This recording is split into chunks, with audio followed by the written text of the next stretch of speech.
Hi, you're watching The Madness of Bedlam on Time Team Patreon with me, Tony Robinson.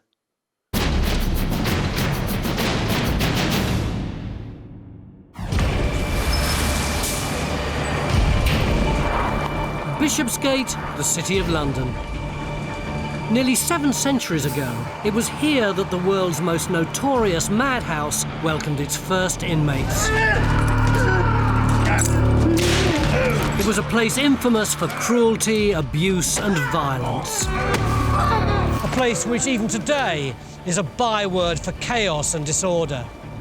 Bedlam. Lunatics! Lunatics! Come on. Now, over 600 years later, under the bustling streets in the heart of the city, archaeologists are uncovering hundreds of skeletons, some of which came from this most dreaded of institutions. What might these remains tell us about the terrible abuses that went on behind the asylum walls? We're going through the cell doors to unlock the fearsome secrets of Bedlam.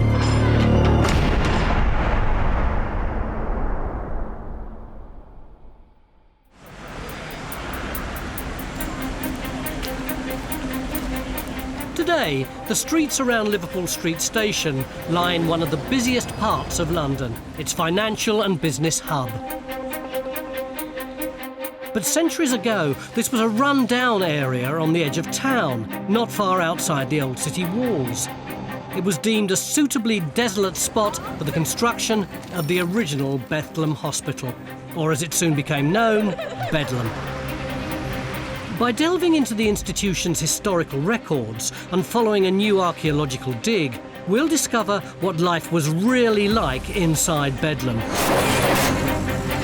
We'll reveal the stories of some of its most deeply disturbed patients and even sample some of the so-called cures on offer inside. That's actually biting now, isn't he? Ooh. Ooh. It's a story that shows just how dramatically our attitudes to madness and the mad have changed throughout history. Nothing now remains of the original medieval Bedlam building. But behind these anonymous blue hoardings on Liverpool Street, archaeologists have recently uncovered a 16th century graveyard. Everybody trying to give you right hand, please. You may be wondering why I've got this Guantanamo fashion jumpsuit on. Well, this is... Do I do this first? Yeah, okay, no this problem. is real urban archaeology. That's lovely. We're slacking it off a bit. There's rats, there's gas, and if anything goes wrong, then they're going to have to drag me out like that. The graveyard was built alongside the medieval Bedlam, and it's been uncovered during construction work for London's new Crossrail link. This trench is just one of many being opened up as part of a major ongoing excavation. It may be restricted in size, but within its tight confines, archaeologists are uncovering dozens of burials. God, this is a nice little site, isn't it? It's a pretty challenging location. We're in the middle of a major road in a very busy part of the city. We've got really tall buildings all the way around us, and we've got to make sure we don't undermine them for a start. So what have we got here? Well, we're in the middle of the cemetery. We've got several graves here, and what you've got is some that are overlapping, some that are intercutting. This one's probably cutting through the legs of this lower one, and this one's been very disturbed by a burial above. Makes it look like there was quite a lot of pressure on the graveyard, doesn't it? Yes, it was here for about 150 years. So they probably started off burying them in nice rows, and they'd stack burials on top of each other until they got as close to the surface as was healthy. And then they'd have no option but to dig through old burials to get new ones in. I know you're not going to like this question, but what are the possibilities, do you think, of us finding Bethlem patients? Some of these burials will be from the hospital. Potentially, we could find nameplates on a coffin, perhaps. You know what I keep thinking? All those people in the buses just a few feet above our heads have no idea that just below them there's this great tumble of skeletons. Bethlem, short for Bethlehem, was founded in the 13th century as a religious order. Named after the church built on the site of Christ's birthplace, the guiding star of Bethlehem was to be its emblem. The priory soon evolved into a prototype hospital, where monks helped care for the city's sick, poor or homeless.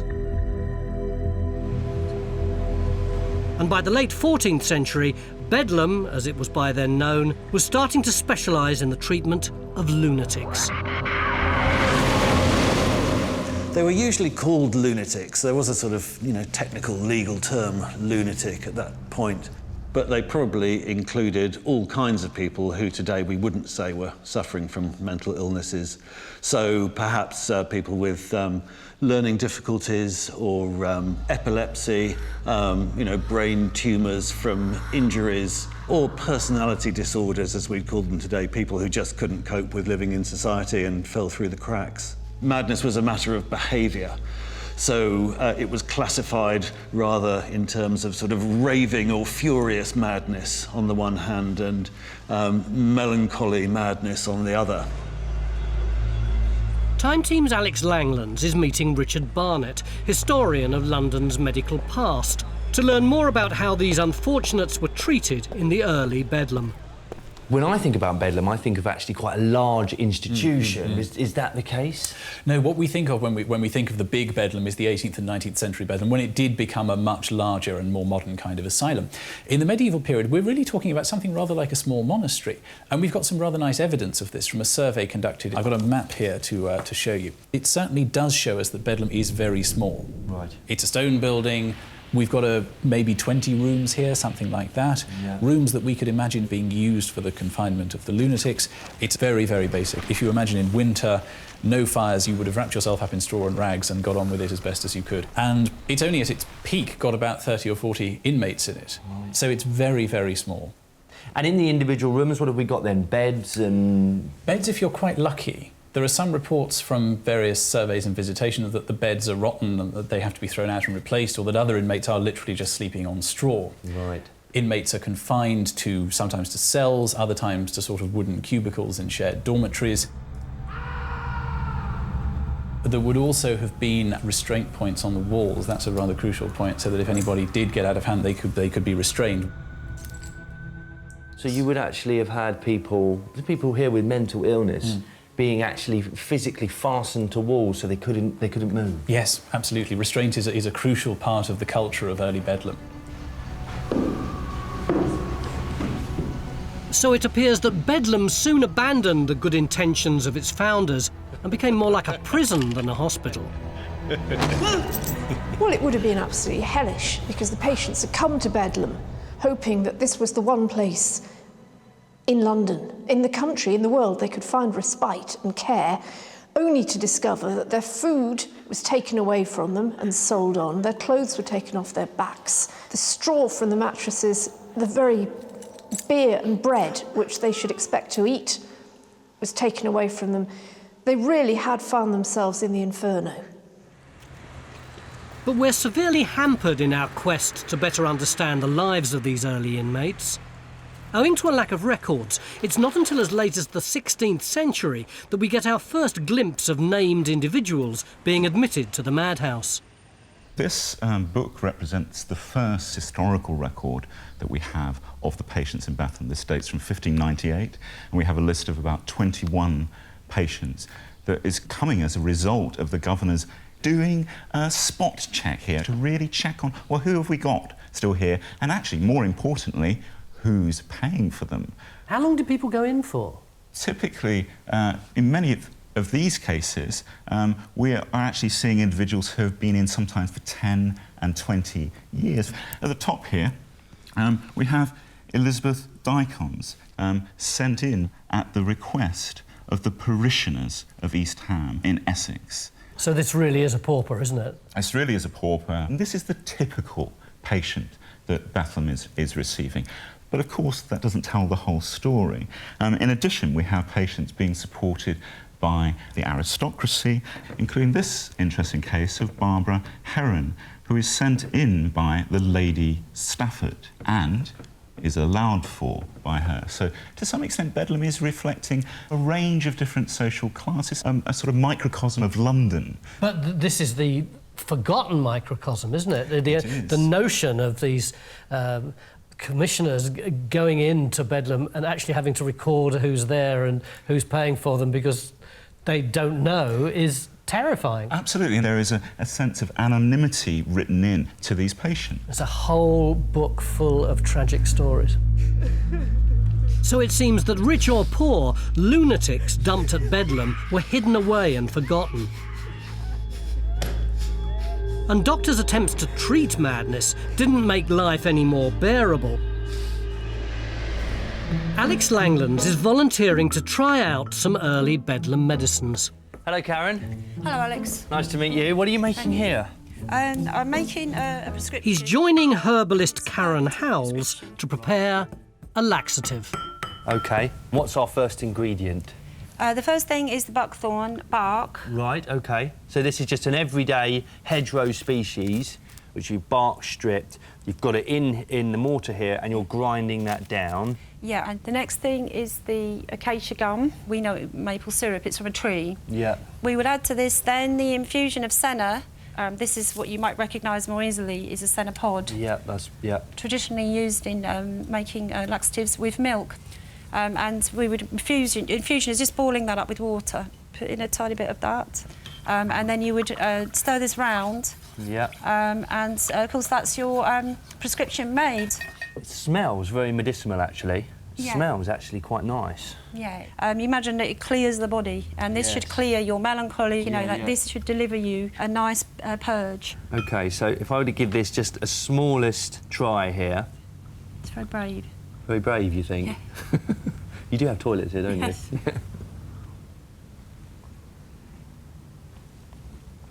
And that is actually disgusting. It's really, really disgusting. And it seems to me absolutely bizarre that for treating, say, lunacy and madness, that you're using these substances which cause people both diarrhoea and vomiting. But I guess in that whole process, you're actually sedating them. Yes, this would be a regime that could exhaust you to the point of where you're quite debilitated. But worse could follow. Beatings also formed a key part of Bedlam's treatment programme. Little wonder it became the most notorious madhouse in history. It seems totally barbaric to us that you can cure somebody by chaining them up, beating them, and having them lying, vomiting in their own filth. To us, it seems like a sadistic form of punishment. What were the doctors of the time hoping to achieve with this treatment?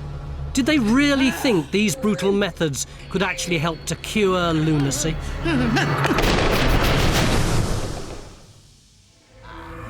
Back in the 14th and 15th centuries, the explanations for madness were very different to those of modern medicine.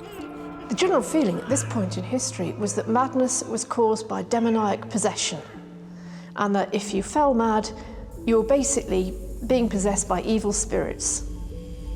And if you were unfortunate enough to go mad, the very last place you'd have wanted to end up was London's Bedlam Hospital. It was notorious for a brutal and humiliating approach to treatment, and most of the cures on offer would have been extremely unlikely to have done you any good. In fact, quite the reverse. If you weren't mad when you went in, a spell in Bedlam could easily have been enough to send you over the edge. To drive out the evil spirits, it was customary to bind or tie up the patient and then to beat or whip them until they believed that the spirits had gone. Unfortunately, this quite often coincided with life being extinct as well, so it was by no means a satisfactory process.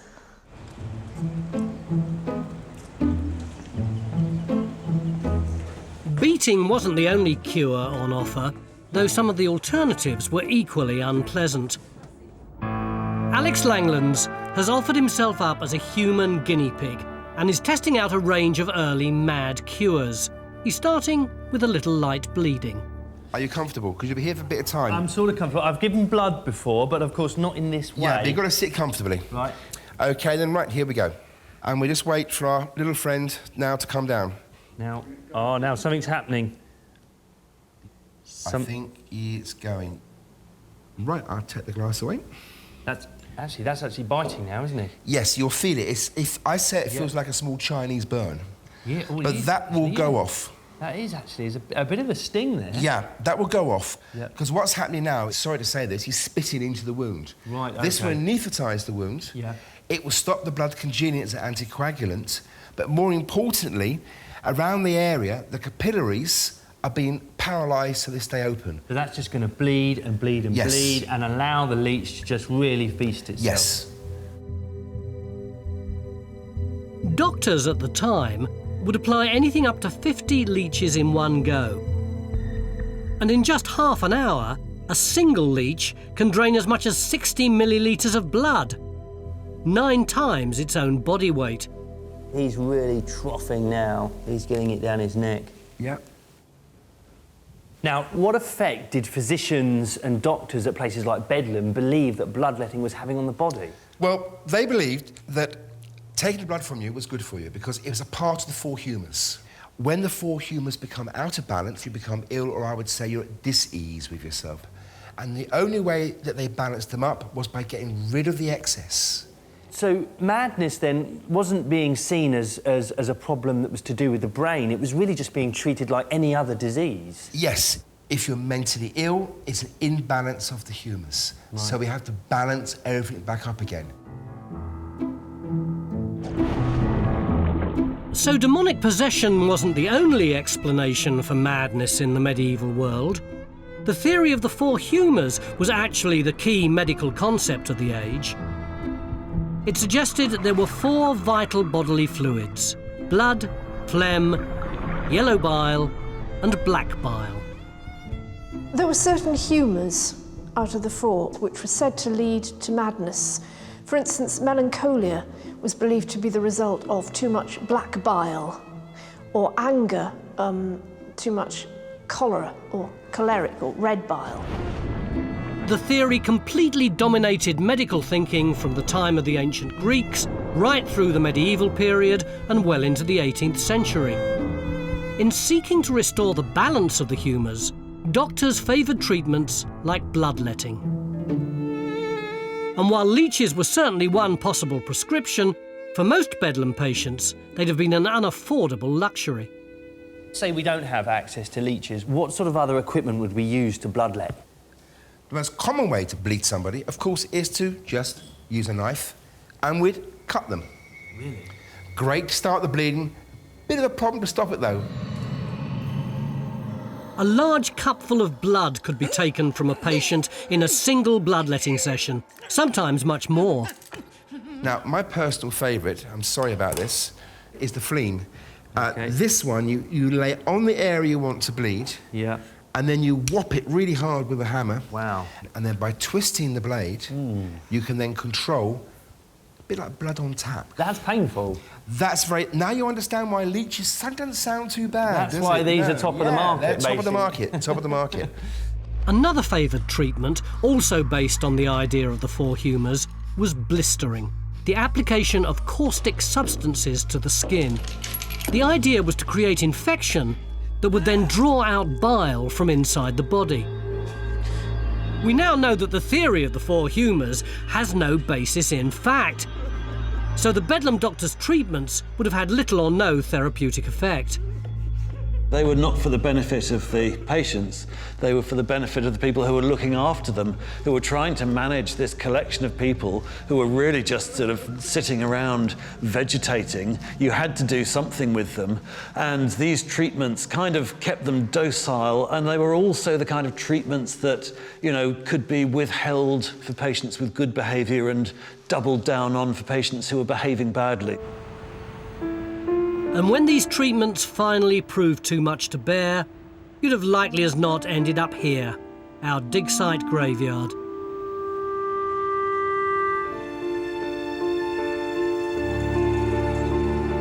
Time Team's Jackie McKinley is meeting historian Vanessa Harding to examine the local burial records. Vanessa, you've got here the parish registers that cover the area of the Bedlam Hospital. Can we get any impression from the documents of what life was like in the hospital? Well, we actually get the rather surprising impression that there were small children there. Because, for example, we've got an entry here on the 5th of November 1591, an infant from Bethlehem buried, and that's then immediately followed by Catherine from Bethlehem buried on the same day. So that sort of gives the indication that Catherine may have been the mother of the child. I think it's quite likely. This was a child, death in childbirth. Yes, but about 100 years later, there is a well-reported case in which an attendant is dismissed for having impregnated a female patient. And that it's not just that problem, because at about the same time, it certainly looks as though a far higher number of male attendants or basket men are being dismissed for misconduct than female. Gosh. So, I mean, these would potentially be very vulnerable young women going into places like this, and open to abuse. I'm afraid so, yes, yes.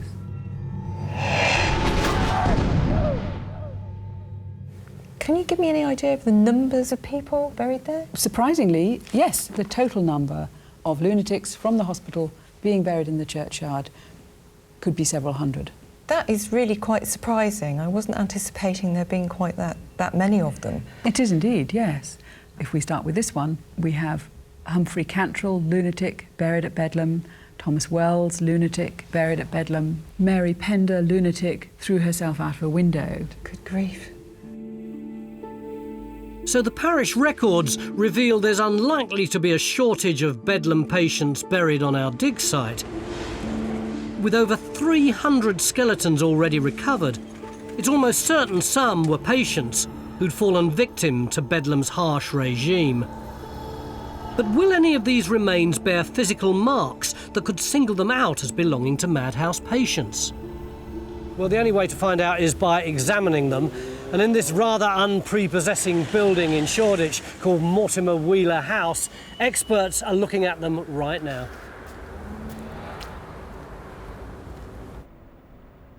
Jackie McKinley is catching up with the Museum of London's bone experts.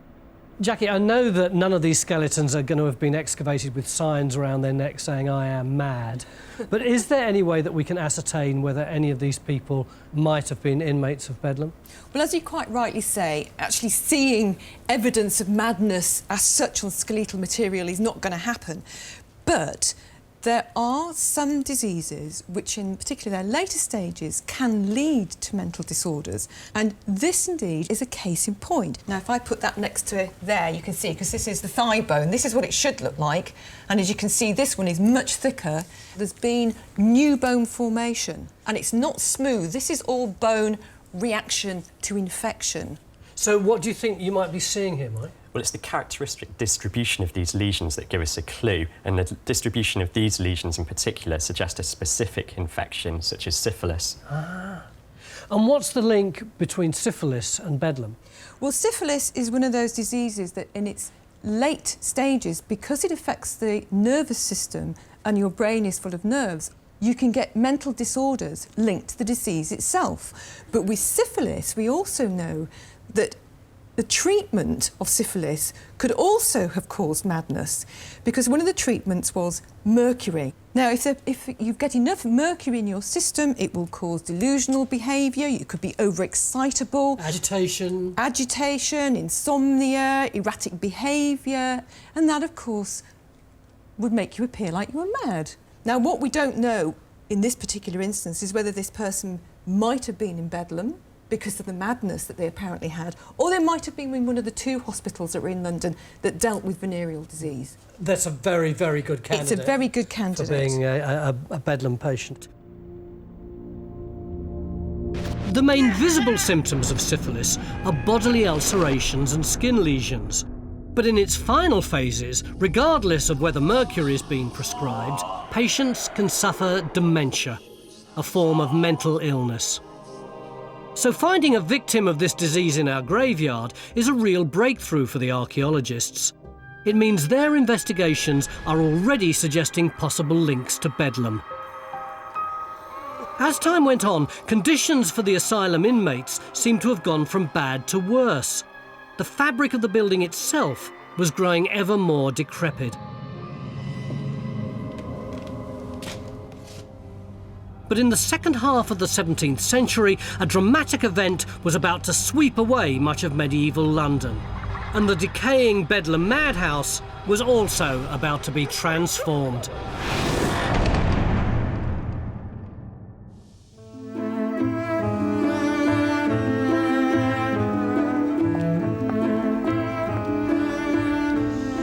In 1666, one of the most momentous events in London's history helped transform Bedlam Hospital.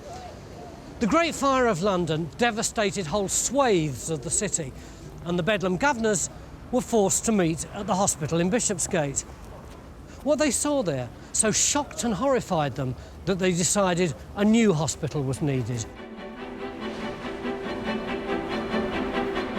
So Bedlam was rebuilt, just a short walk away from the site of the original hospital. But unlike the old hospital, this new incarnation was a grand and imposing building. Bedlam seemed ready for the scientific revolution of the century ahead. New medical theories were starting to emerge, and new explanations for madness were being sought.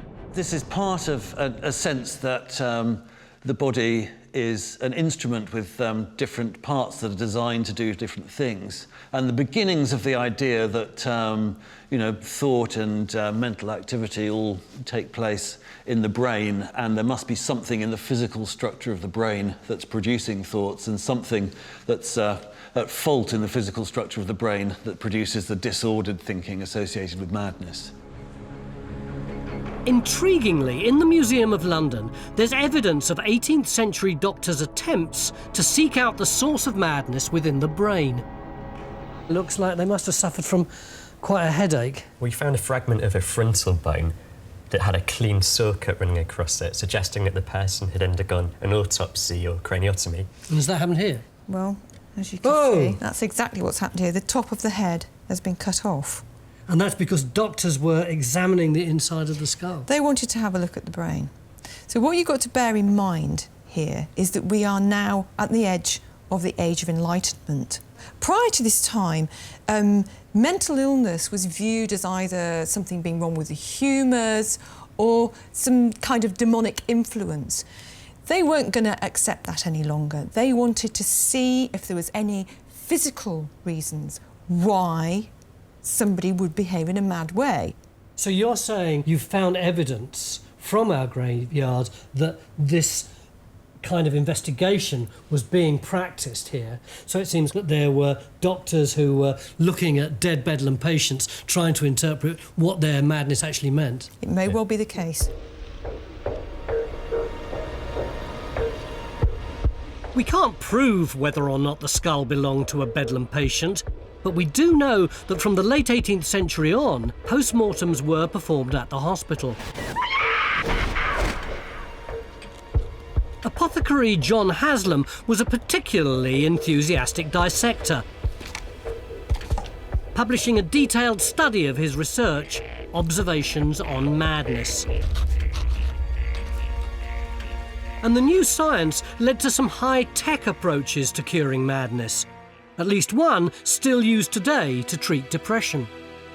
Hello, Richard. Hello, Alex. I've come for my electrotherapy. Oh, well, welcome to the sweet reasonableness of the 18th century. Very different from Bedlam, where we found ourselves earlier. Yeah, it all seems so far very sort of barbaric, some of this treatment of mental illness. But we move into this period, we're looking at things much more sort of on the scientific side of this. Oh, absolutely, yes. I mean, we find ourselves in the age of reason, the 18th century. This is an age, first of all, of new anatomical discoveries about the nervous system. By the end of the 18th century, it's very clear to a lot of European doctors and natural philosophers that the body, and especially the nervous system, runs on electricity in some sort of way. And what we have here is a Hawksbee machine. It's an absolutely standard piece of kit by the 18th century as a way of generating static electricity.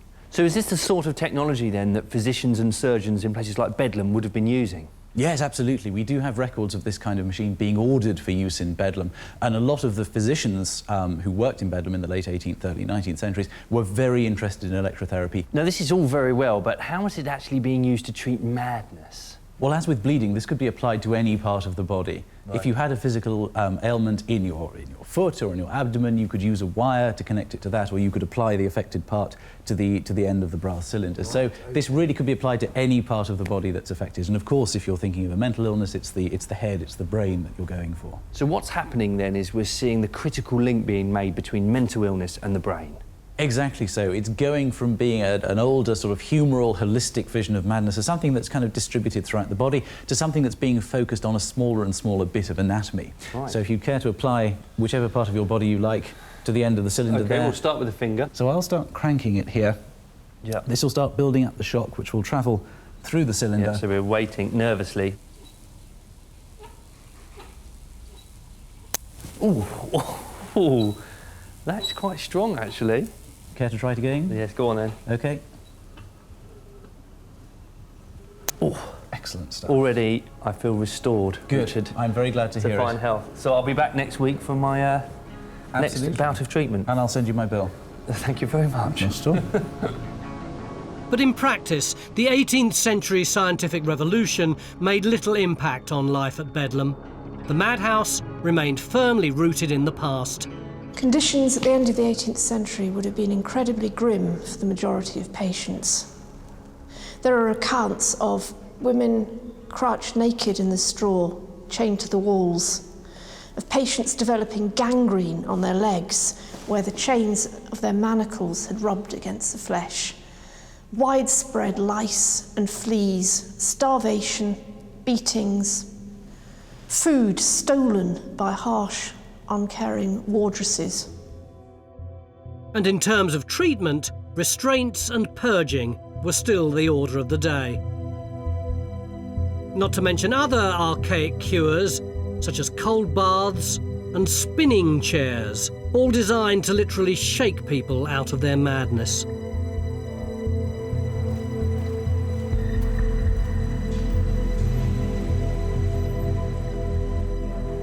Dishing out these remedies was a medical family who over 4 generations became the most notorious mad doctors in Britain, the Monros. It seems quite outrageous nowadays, doesn't it, that the most senior figure in Bedlam should be the father, then the son, through generations. It does, and of course it leads to genuine problems, suggesting that it's one family monopolising madness at the most significant institution in the country. And of course there was no NHS in those days, so they would have been making money out of their position. Absolutely. It's a great number because you are the mad doctor of the most famous hospital in England, and there is a generation of custom coming to the Monros and the private madhouse. So even though they didn't get that much money from Bedlam, because they were the chief of Bedlam, that attracted private patients to them, so indirectly they were making a lot of money out of it. That's absolutely true, and the wills of the family show that they generated a huge amount of income through their private practice. Perhaps the most infamous of this dynasty was James Monro. The story of one of his private patients, Alexander Crudden, reveals much about his outdated approach to the treatment of madness. Crudden was apparently plucked from the streets of London on the instructions of a romantic rival. Whisked to Monro's private madhouse in Bethnal Green, he was cuffed, manacled and force-fed medicines. Crudden all along denied that he was in any way deranged and complained that Monro had prescribed drugs 6 days before even seeing him.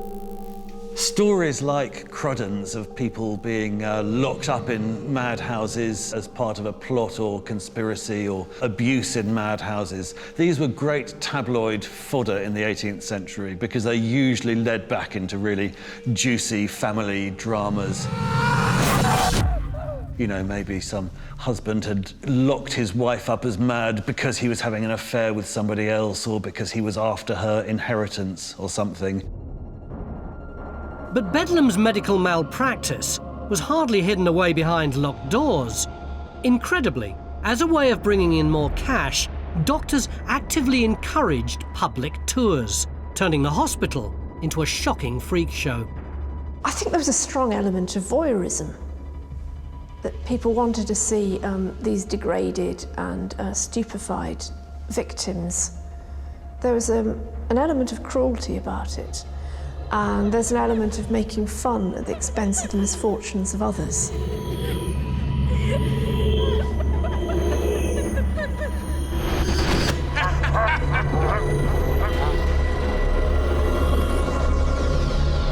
One of the very few depictions of the interior of Bedlam dates from this time, the final panel of William Hogarth's masterpiece, The Rake's Progress. It shows polite society ladies enjoying their day trip to the madhouse.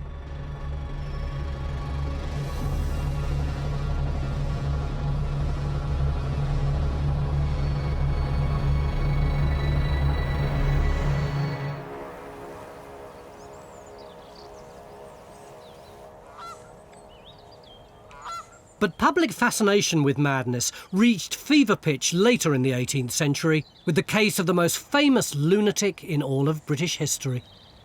In 1788, King George III suffered from the first of several episodes of insanity, and his family brought him here.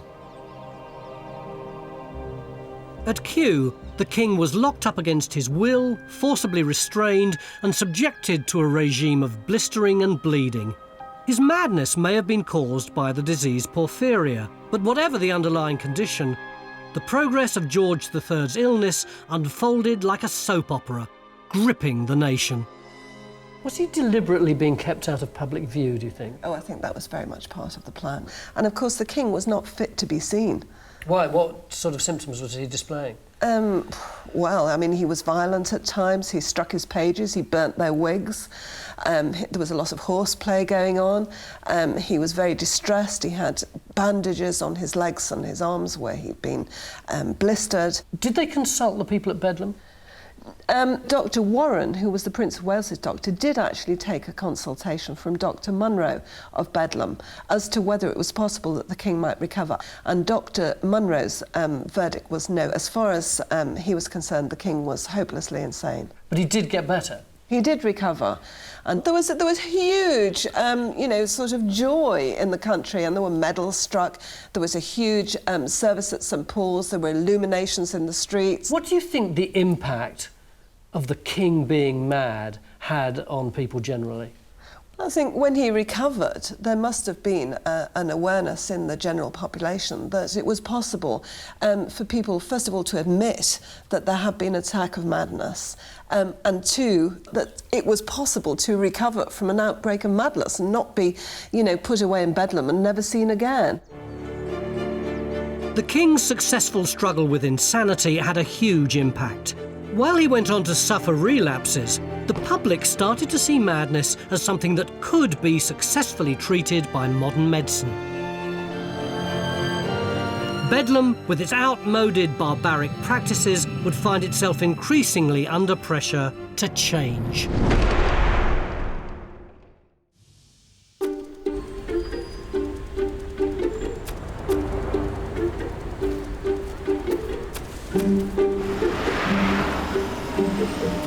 Here in Bishopsgate in the City of London, we're taking an early look at a major ongoing excavation into Bedlam Graveyard.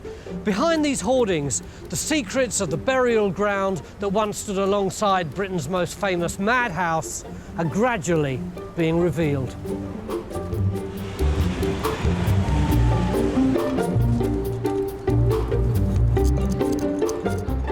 How many skeletons have you identified so far in this trench? Well, within this small area, we've dug down from about here. We've already taken out in the region of 35. So it was a pretty crowded cemetery. What we've dug so far probably accounts for maybe 4 or 5%. And the cemetery was in use for about 150 years, and we expect to find several thousands. And what's this lovely thing here? This is a bead necklace we found with one of the skeletons. It's an infant burial. That was actually worn by the person who was buried? Yes, there's been nothing else within the coffins apart from this. It's quite crude, but it's charming as well, isn't it? I can imagine that the little child would have valued that. Any other finds? We have traces of potential nameplates. Frustratingly, they're so badly corroded and fragmented that getting a name off them is nearly impossible. This would have been a a big investment for some loving relative, wouldn't it? The handle and the nameplate. And now, this is all that there is left. It remains to be seen what more the dig will uncover as the search continues for evidence of links to Bedlam patients. By the 18th century, the madhouse was reaching the peak of its notoriety. Its brutal treatment of patients was looking ever more outdated. With Bedlam and its doctors coming more and more under attack, a pioneering new institution was established here in York. It was called the York Retreat. It was set up by a Quaker reformer called William Tuke, and it had a very different philosophy from Bedlam.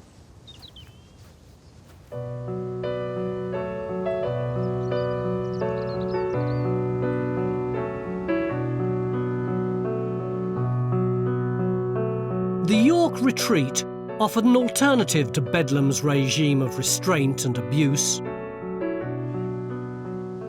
What was the philosophy of the York Retreat? It's beautifully set out in this book, written by William Tuke's grandson, Samuel, published in 1813. He proposed to set up a building sufficient to accommodate 30 patients in an airy situation at a short distance from York. There may be a few acres for keeping cows and garden ground for the family, which will afford scope for the patients to take exercise when that may be prudent and suitable. It's a little rural idyll, isn't it? A rural idyll. It sounds like there was a big ideological difference between the people who were running Bedlam and the people running this place. Totally.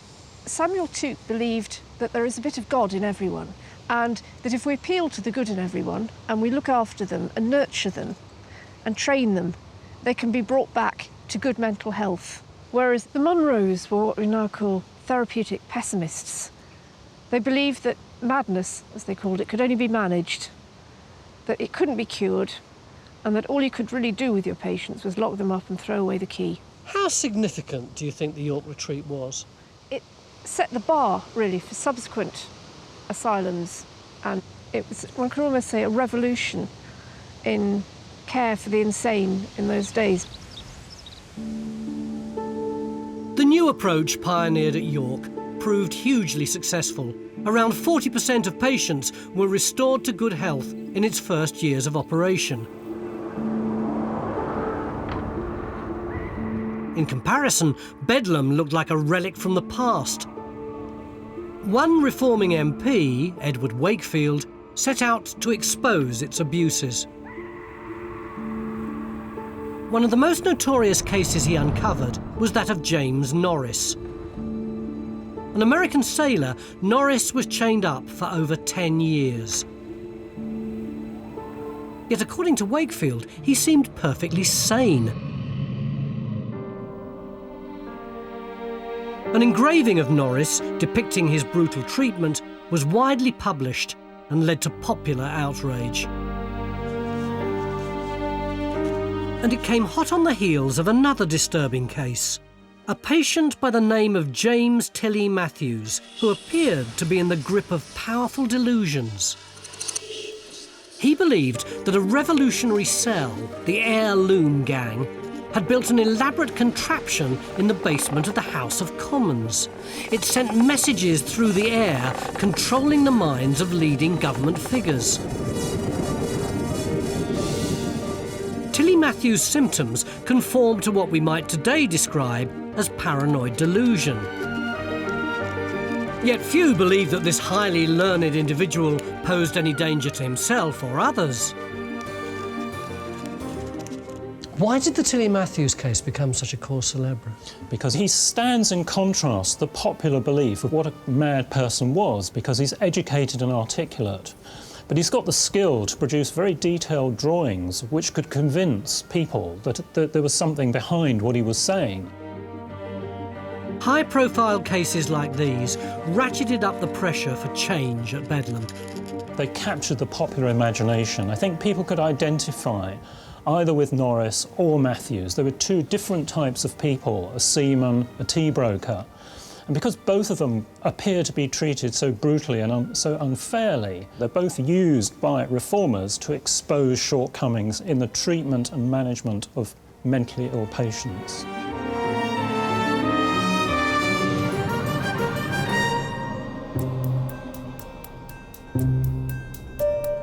Eventually, in 1815, a parliamentary investigation into Bedlam was set up. It proved so critical that it finally brought about the downfall of the notorious Monro mad doctors. They're old-fashioned consulting physicians, silver-haired men with black hats and silver-top canes at the top of society, and they believed that they were right. There was a kind of arrogance about the Monros, which started off as confidence and then became atrophied, so that after 3 generations, they became blinkered, narrow-minded, and in the end, downright dangerous. Following the inquiry, Bedlam relocated once more to the building that today houses the Imperial War Museum. It was the beginning of a new era, which would see the first signs of a modern and humane therapeutic regime.